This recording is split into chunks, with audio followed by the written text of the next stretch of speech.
I'm Dan Drake. This is Front Up on Visitor Network TV. Our guest today is Kim Kubisch, the principal of the elementary school here in Nantucket. Welcome, Kim. Thank you. I'm delighted to have you. Nice to be How long here. have you been here? I am starting my fourth year as the elementary principal. Good. And where did you come from? I came from professionally, Albany, New York. That's where I worked prior to coming here. And I grew up in a suburb right outside of Albany called okay. Del Mar, New York. I went to law school in Albany many moons ago. Albany Law? Albany Law. Very nice. Many moons ago. Very nice. And I know it well. Yeah. Anyway, there are lots of things going on at the elementary school. I think they're all good, but they all present a lot of challenges. Some of them great challenges. Yeah, but the enrollment is a big issue now. It is significant. How many students do you have in the elementary So school? we have 738 students. Coming in next Tuesday? Tuesday. And how many did you have last year? We hit the 700 mark in June. And when? How about the year before? Do you remember? My first year here, as I was interviewing, they said it was about 650. And so I think we stayed close to that 650 mark. Don't hold me to that, though, because I'm not sure I recall exactly. But we did hit the 700 mark last year, and we are over it this year. That's quite an increase. And is it mostly in the lower grades, or is it all the way through? We've been feeling it. Our smallest class just graduated and is headed to the middle school. So That's fifth grade, right? Right. And so our fifth, fourth, third, seconds are all somewhere between 110 and 120. Our first grade is this big class we had in kindergarten last year. So they are around 135, and our K right now is 130. Now, forgive me a little. So if we add that all up, I Whatever mean it comes total to. I'm not 740. counting. I'm not counting.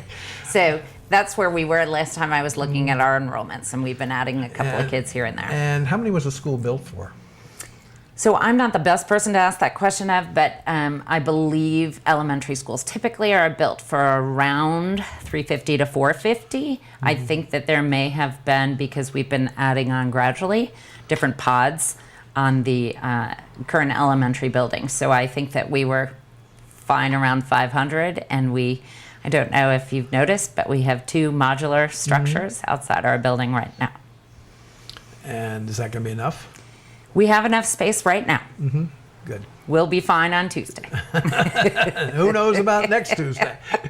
We'll be fine on Tuesday. We have certainly tried to do the best planning we can. It is a challenge to do planning here because you can't account for who may move in and who may move out. Right. Different than in other places. How many, this is a question I've always wondered about, how many of your students would you say are seasonal?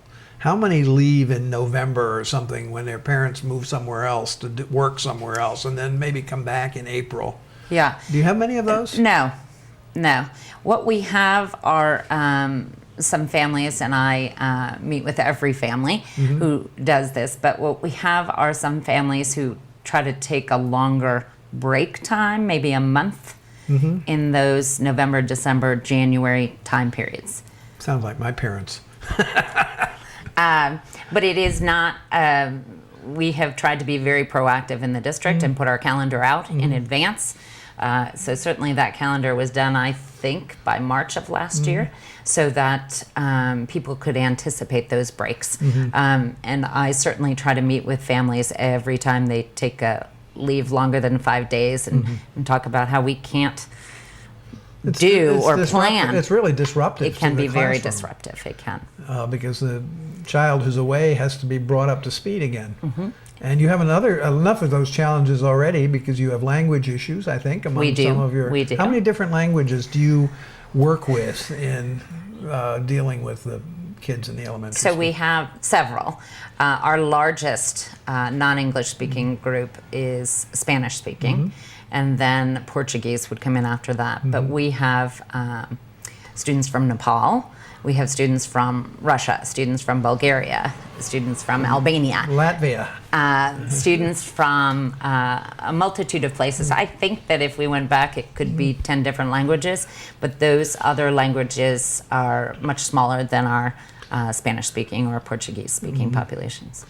It's often said, not necessarily particularly about Nantucket, although it could, I suppose, be said if it were true, because of so many non-English speaking children, that it is disruptive and slows down the learning process for everybody to have kids who don't have English as their first language and are not particularly proficient in English, and also who don't have parents who speak English, because that's important in terms of getting homework. But have you thought at all about what the opportunities are that this creates rather than the problems? Yes. So I was worried you were just going to stay there, because I would say that we have children who have the opportunity to learn other languages sitting right next to a classmate. We have English language learning supports and times that kids are pulled out to learn English and times that they stay in and someone comes in to support.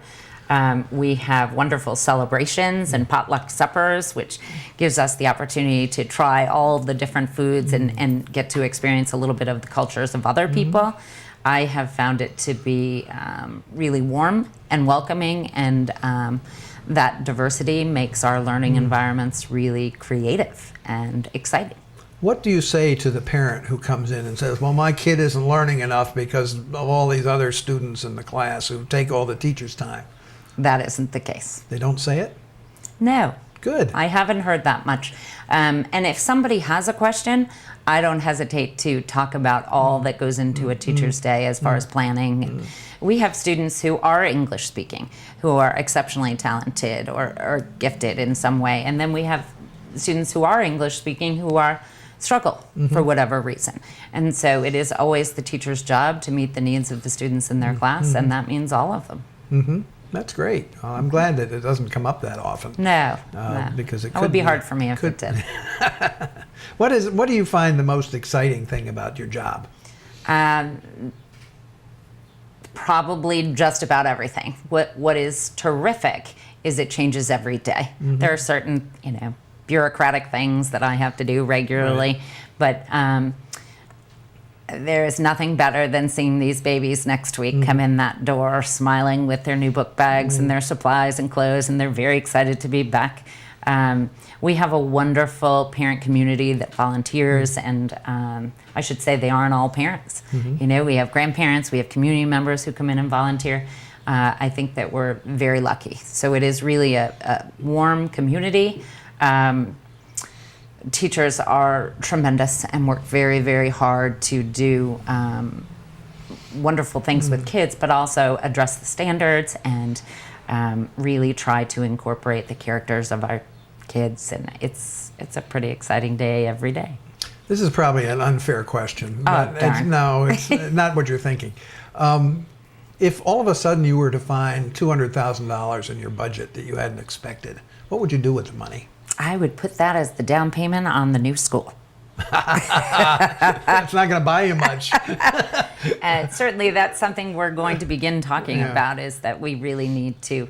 I love that I know most of the faces. But for me, who... Should we have two schools? Two elementary schools at this level? Oh, I think so. And maybe what it would be is not two elementary schools per se, but one primary school and one more intermediate before you go off to the middle school. But just to get our... But isn't there some, just on that subject for a minute, isn't there some advantage to having younger kids and older kids in the same milieu?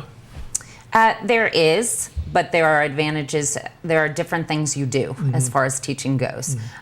Certainly we spend a lot of time in our primary grades building that foundation and supporting lots of basic skills, but teaching kids to read. And then you've probably heard that phrase, you're learning to read and then you're reading to learn. And so there are different components that come with both levels. There is certainly a lot of technology in all of our classrooms, but it becomes even more advanced as we get into third grade and our standardized testing that will be done online. So kids really have to Have the proficiency. right, be comfortable with technology now. Lots of kids are more comfortable with technology. Do you think the standardized test system is a good one? You can't, I mean, it's there. You're not going to get rid of it. Right. If left to your own devices, would you have a standardized test system? I think that assessment is critical. I think that it drives our instruction. I sometimes lament that is the measure that goes out there and reflects our abilities and our successes, because there are so many successes that go on in a school, minute to minute, hour to hour, day to day. And to have public perception, if you lived in another state and you were interested, you could go on a website and you could see how Nantucket performs. And certainly we have work to do there, but there is a lot of work that gets done that really kids are growing every day. And kids are showing progress in any number of ways that may not always be captured on a standardized test. Putting Nantucket aside for a moment, just generally looking at the state of public education, do you think it's broken or not? I don't know that I would say it's broken. I would say that there are parts of things that we should tweak and make better. I think that it's a responsibility, and I consider it so, to support and educate children. I think that what happens to us is that we get trapped in some of the bureaucracy. And what I worry about significantly is the accountability that comes not only with standardized testing, but with professional development for staff, with results, with the teacher evaluations, all of those things that really are good. It's just harder and harder to get it all done in a day or in a year. And what about teacher motivation and keeping teachers' interest up and their knowledge up? I know they're required to go back and do certain things, from time to time, but what keeps them going? So we certainly. How do you keep them going? Is it we have to meld a lot of things, because some of our professional development we really want to target towards improving teacher quality, towards what we need to improve for student accountability. But we also want teachers to have those opportunities to participate in things they're really interested in. And so that's part of what could be a little bit broken. I know that the staff at the elementary school would love the opportunity to have more diverse professional development opportunities, and some of that can. What about mentoring? Do you use that at all? We have mentoring. For the teachers? Yeah, I have 6 new teachers this year, and the state requires that they participate in a mentoring and induction program.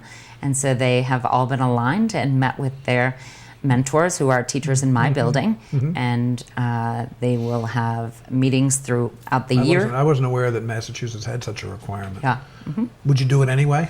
I think it's critical. Yeah. And I think that there are people who are your formal mentor, and then there are those that you have just befriended, or you teach similarly, and they become the informal mentors. What else would you like the audience to know while you have the stage? So one thing that we work very hard on planning, and so the district as a whole has done strategic planning, and we looked at all the things we've been planning for 5 years, and we kind of check how we're doing, what else do we need to do, and one of the things that we highlighted was find a more creative way to attract families to the Nantucket Public School District. I think we could check that we've done that. And that is a worry for me. I want us to get to a place where we can meet the needs of everyone and break this big elementary school into smaller schools. But I would also say my colleagues, Peter Cohen and John Bucky, the middle school and high school principals respectively, are going to be experiencing and have been experiencing some similar growth as well. And it's the bulge is coming. It's like the mouse moving down inside the snake. For sure, for sure. Exactly. Yeah. Well, Kim Kubisch, thank you very much for being with us, and good luck with your efforts to get a new school. I think it's important, very important, and I hope it happens sooner rather than later. But it's a long, slow process in Massachusetts and Nantucket. It certainly is. Thank you very much. Thank you very much.